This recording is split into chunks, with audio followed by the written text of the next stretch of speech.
In your book, you have dealt with the Sulabha Sutras in great detail, and the significance for the materialistic part of the civilization. Correct. And how important they were for the civilization. Could you please explain how the Sulabha Sutras, which were created during the Vedic period, during the Vedic part of later the Vedic period of the late civilization, and how it went on to influence the Harappan and later physical evidence? It's a very interesting question, because what brought me into this field was the study of the Shulba Sutras.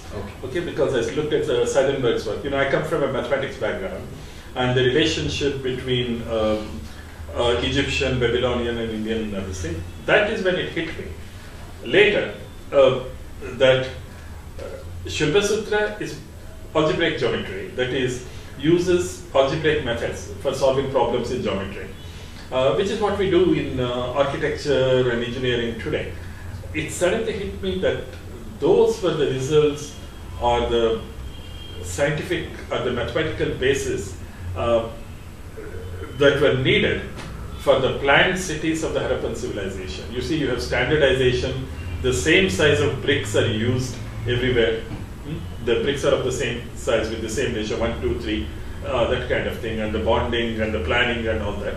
Then I decided, then it hit me that they must have had some fairly good knowledge of both geometry, like the Pythagorean theorem, now we have found it in the Shulba Sutras, and other mathematical methods to be able to design the Harappan and this thing.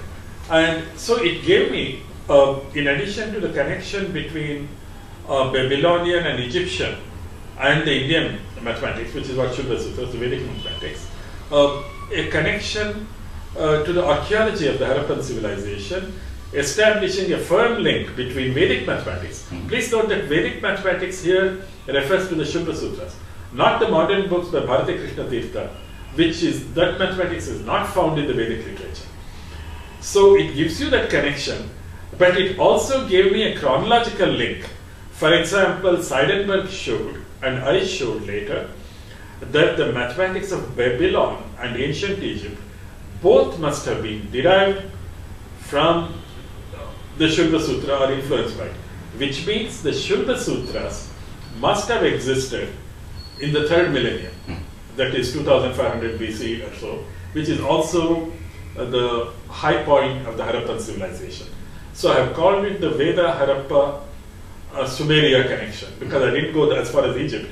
The connection is less firm, but Sumeria, which is Babylon, you know, so that essentially gave me a chronological marker that by 2500 BC, the Vedic mathematics of the Shulba Sutras must already have been there, which means the Vedas must have been there long before that. Everything else. So that gave me an independent support for our revised chronology of the Vedic period, which takes the Vedas, the Rig Veda, back to before 3500 BC. In a way, it lends support to the 3100 BC date for the Mahabharata war, for which we have other evidence. Also. Yeah. So I think Shulba Sutras, because it is mathematics, it allows a degree of precision and accuracy and a certainty that is not possible by anthropological or other kinds of arguments. So that is what brought me into the field, actually. So it's a field of great interest to me, and I will be looking at it more in my forthcoming books.